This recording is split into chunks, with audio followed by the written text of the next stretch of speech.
the normal way, no? There's debt and there's equity. We can raise it through, at least on the Filipino side, no? On the Udenna side, we can raise it through financial institutions or through our own internally generated resources.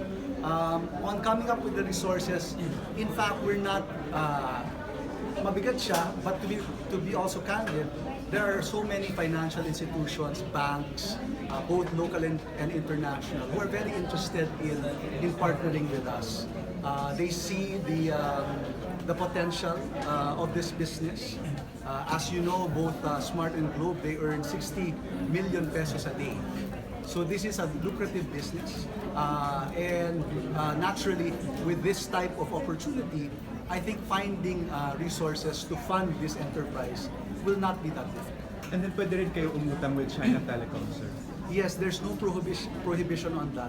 Again, the prohibition is in regard the management and control of the company. As a Filipino company, management and control must rest with the Filipinos.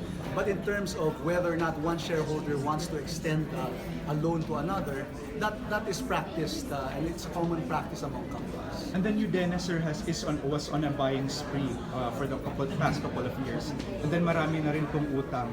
So, and this is on top of all the expenses, sir. No, just to address that question.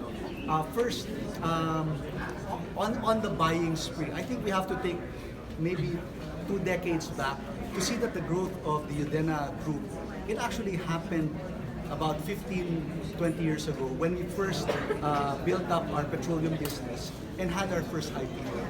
Now, after we established ourselves in the petroleum space, we're now number 3 in terms of petroleum business in the Philippines. That's when the other acquisitions started to happen. That's when you had Chelsea doing its IPO, then later we acquired Petronas, then Enderon. So you can see it's an organic growth.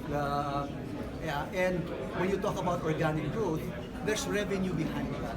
So yes, we do have debts like any other company in the Philippines, but these debts are manageable.